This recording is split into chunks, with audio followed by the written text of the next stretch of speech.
ঈসা আলাইহিস সালাম দাজ্জালকে মারার পরে আরেকটা প্রজাতি বের হবে, এর নাম ইয়াজুজ আর মাজুজ। নাম শুনেছেন? এই যে এই সূরার মধ্যেই আছে, এই সূরা কাহাফের কথা বললাম না, সূরা কাহাফের পিছনের দিকে আছে ইন্না ইয়াজুজ ওয়া মাজুজ মুফসিদুনা ফিল আরদ। যুলকারনাইন বাদশার কথা পড়বেন, তিনি এই যে দেয়াল নির্মাণ করে দিয়েছিলেন লোহা এবং তামা দিয়ে, মনে আছে, পড়েছেন?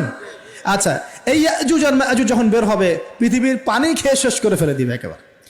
এর এত বেশি হিংস্র হবে যে এদের সাথে লড়াই করার মতো ক্ষমতা কোনো মানুষেরই থাকবে না। এমনকি ঈসা আলাইহিস সালামেরও নয়। ঈসা আলাইহিস সালাম তুর পাহাড়ে চলে যাবেন মুসলিমদেরকে নিয়ে, তুর পাহাড়ের ভিতরে মুসলিমরা সেখানে লুকিয়ে থাকবে, পৃথিবীর মেসাকার অবস্থা হয়ে যাবে, পৃথিবীর পানি খেয়ে শেষ করে ফেলে দিবে, একদম হিংস্র প্রজাতি। তখন ঈসা আলাইহিস সালাম আল্লাহর কাছে দোয়া করবেন, আল্লাহ এই বিভৎস এই জাতিকে ধ্বংস করো। আল্লাহ রাব্বুল আলামিন তখন ওই ইয়াজুজ আর মাজুজের এই কাঁধে, ঠিক কাঁধের মাঝখানে একটা ভাইরাস জন্ম দিবেন। কি জন্ম দিবেন? ওই যে বলি না মহামারীর ভাইরাস, অমুক ভাইরাস তমুক ভাইরাস, এই ভাইরাস আরও সামনে আছে বাকি এখনো। ওই ভাইরাসে, ওই পোকায়, ওই ব্যাকটেরিয়া বা যেটাই হোক আল্লাহ পাক যাই দিবেন, এতে করে ইয়াজুজ আর মাজুজের পুরো প্রজাতি ধপ ধপ ধপ করে মারা যাবে। মানে এটা ছোঁয়াচে রোগ হবে। কি রোগ হবে? ছোঁয়াচে। ঠিক যেমন আমরা একটু করোনা দেখলাম না, একজন থেকে আরেকজন, একজন থেকে আরেকজন, এরকম জিনিস চলবে আরো বিশ্বে। আর এখনকার নতুন রিসার্চ হচ্ছে ওই সাইবেরিয়া অঞ্চলের যে বরফগুলো আছে না, ওর নিচে এই 1 লাখ বছর, 1.5 লাখ বছর, 2 লাখ বছর আগের ভাইরাসগুলো নতুন করে জায়গা শুরু করেছে এখন। হ্যাঁ, এগুলো বিজ্ঞানীরা বলছেন যে এগুলো আবার কোন দিন জানি পৃথিবীতে আত্মপ্রকাশ করা শুরু হয়। সব কিছুই ঘটবে। বিশ্বটার খুব রহস্য আছে, বিশ্বটার অনেক রহস্য আছে। আল্লাহ পাক এগুলো খেলার ছলে সৃষ্টি করেন নাই, পরীক্ষা। লিয়াবলুয়াকুম আইয়ুকুম আহসানু আমালা, আল্লাহ পাক বলেছেন। এরপরে ইয়াজুজ আর মাজুজের সব প্রজাতি মারা যাবে। নবীজি বলছেন জমিনে কোনো জায়গায় ফাঁকা থাকবে না, সমস্ত জায়গাতেই ওদের দেহ পড়ে থাকবে। আল্লাহু আকবার।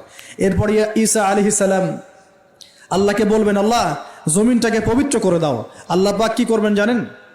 বড় বড় নখরওয়ালা, বড় বড় নখ আছে, নখ দেখেছেন? বড় বড় নখ, বড় বড় নখওয়ালা একটা স্পেশাল প্রজাতির পাখি আল্লাহ পাঠাবেন। কি পাঠাবেন? পাখি। এটা কোন পাখি, কি নাম আমরা জানি না। ঠিক এরকম করে এই এক শ্রেণীর পাখি আল্লাহ পাঠাবেন যাদের নখগুলো খুব বড় বড় হবে, বিশাল বিশাল নখ। এই নখগুলো দিয়ে তারা দেহগুলোকে উঠাবে, উঠিয়ে নিয়ে কোথায় যে ফেলে দেবে আল্লাহ ভালো জানেন। সুবহানাল্লাহ, আল্লাহু আকবার। আল্লাহ পাক বিশ্বে কত কি বাকি রেখেছেন এখন।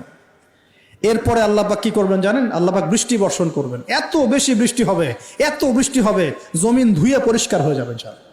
হাদিসে আসছে জমিন একদম চকচক করবে, জমিটা পরিষ্কার হয়ে চকচক করতে থাকবে। এরপরে কারণ ওই ভাইরাস তো ধুইতে হবে না, ভাইরাসকে ধুয়ে সাফ করতে হবে। তারপরে ঈসা আলাইহিস সালামের সময়ে বলা হচ্ছে, তার সময়ে একটা ডালিম, ডালিম দেখেছেন কিনা? আনার ডালিম, এই ডালিমের যে খোসা হয় না, এই ডালিমের খোসার নিচে একটা পুরো পরিবার আশ্রয় নিতে পারবে। কি বুঝলেন? এত বড় বড় ফল হবে, এত বরকত হবে জমিনের মধ্যে। কখন বরকত হয়? যখন একটা জনপদের অধিবাসীরা আল্লাহর সামনে আত্মসমর্পণ করে, তখন আল্লাহ বরকত দেন। আমরা কি আত্মসমর্পণ করছি? এই জন্যই তো অর্থনৈতিক মন্দা চলছে। এমনি এমনি নাকি? সুদ খাচ্ছেন, দিব্যি ঘুষ খাচ্ছেন, দুর্নীতি করছেন, জেনা করছেন, মানুষের সম্পদ আত্মসাৎ করছেন, মাপে কম দিচ্ছেন, আবার নামাজও পড়ছেন, মাশাআল্লাহ। তো বরকত কোত্থেকে আসবে? তো বরকত কখন আসে? যখন একটা কম আল্লাহর সামনে সম্পূর্ণ আত্মসমর্পণ করে। একটা ডালিম হবে, এটা রূপকথা নয়, এগুলা গাল গল্প বলছি না। এই প্রতিটা কথা আল্লাহ পাকের ওহী থেকে আসছে, এর একটা কথাও মিথ্যা হবে না ইনশাআল্লাহ তাআলা। বিশ্ববাসীরা দেখবে একটা ডালিমের নিচে একটা পরিবার আশ্রয় নিতে পারবে। এত স্পেসিফিকলি বলা হয়েছে হাদিসগুলোতে। নবী সাল্লাল্লাহু আলাইহি ওয়াসাল্লাম বলেছেন যে 10 জন ঘোড়সওয়ার, কয়জন ঘোড়সওয়ার?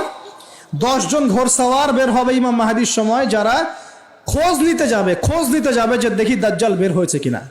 ঘোড়ায় করে খোঁজ নিতে যাবে, দেখি দাজ্জাল বের হয়েছে কিনা। ওই 10, নবীজি বলছেন আমি ওই 10 জনের নামও জানি, ওদের বাবার নামও জানি। সুবহানাল্লাহ। এত স্পেসিফিক জ্ঞান দেওয়া হয়েছে আল্লাহর পক্ষ থেকে নবী সাল্লাল্লাহু আলাইহি ওয়াসাল্লামকে। তার হাদিস থেকে বলছি যে ডালিমের নিচে পরিবার আশ্রয় নিতে পারবে। তো অনেকে হয়তো হাসবে, কি বলে একটু উল্টা পাল্টা কথা, তাই না? নাস্তিকরা মনে করতে পারে যে হাসবে, আরে হাহারি এক দিয়ে রেখে দেবে। এখন মানুষ ফেসবুকের মতো চিন্তা করে, ফেসবুকের মতো হাসে, ফেসবুকের মতো কাঁদে। মানুষ এখন রোবটিক হয়ে গেছে। ঠিক আছে, আচ্ছা। তো এরপর কি? এরপরে বরকতের এই সময়টা শেষ হয়ে যাবে কখন? যখন মানুষ আবার সেই জেনা, পাপ, শিরিক, কুফর এগুলোতে লিপ্ত হবে। আল্লাহ রাসূল বলছেন এমন একটা মানুষও বাকি থাকবে না, একটা মানুষও না যে খালি লা ইলাহা ইল্লাল্লাহ কালিমাটা পড়তে জানে, এমন একটা মানুষও বাকি থাকবে না। বলেন নাউজুবিল্লাহ। ওরা হবে এই পৃথিবীর সবচেয়ে নিকৃষ্ট মানুষ। ওদের চেয়ে নিকৃষ্ট কোনো মানুষ এই পৃথিবীতে হবে না। এখনো কি এরকম সময় আসছে? আসে নাই। এখন কি লা ইলাহা ইল্লাল্লাহ আছে না? আছে, হ্যাঁ। হয়তো তার পূর্ণাঙ্গ প্রয়োগটা নাই, কিন্তু কালিমা তো আছে কি না? তখন নবীজি বলছেন এমন একটা যুগ আসবে যে লা ইলাহা ইল্লাল্লাহ বলার মতো একটা মানুষ খুঁজে পাওয়া যাবে না। আর মানুষ রাস্তাঘাটে কুকুরের মতো জেনা করবে। রাস্তাঘাটে কুকুর যেমন সঙ্গম করে না রাস্তাঘাটে, ওই রকম করে মানুষ রাস্তাঘাটে জেনা করবে। ওই সময়ে আল্লাহ রাব্বুল আলামিন পশ্চিম দিক থেকে সূর্য উঠাবেন। কোন দিক থেকে? সূর্য সত্যি সত্যি পশ্চিম দিকে উঠবে। পৃথিবী একদিকে ঘুরছে না এখন? কে জানে আল্লাহ পাক পৃথিবীর ঘূর্ণন থামিয়ে উল্টা দিকে ঘোরাতে পারেন না? অবশ্যই পারেন। আল্লাহ পাকের জন্য এটা খালি বলা, কুন ফায়াকুন, হও হয়ে যাও, ব্যাস ব্যাস। আমি কয়েকদিন আগে রিপোর্ট দেখেছি, পৃথিবীর নিচে কিন্তু আগুনের স্তর আছে। আচ্ছা, জানেন তো পৃথিবীর নিচে আগ্নেয়গিরিগুলো আছে। পৃথিবীর ভিতরেও একটা ঘূর্ণন হয়, সেই ঘূর্ণনের দিক পরিবর্তন হচ্ছে দিন দিন, এমনটা রিপোর্ট এসেছে। দেখেন, আপনি ইন্টারনেট ঘাটাঘাটি করেন, দেখেন। আর অনেকে রিপোর্ট করছে যে পৃথিবী আগে যে গতিতে ঘুরতো, এখন পৃথিবীর ঘূর্ণন গতি একটু বেড়ে গেছে। দেখেন রিপোর্ট, দেখেন। ঘূর্ণন গতি বেড়ে যাওয়ার মানে হচ্ছে টাইম দ্রুত পাস করবে।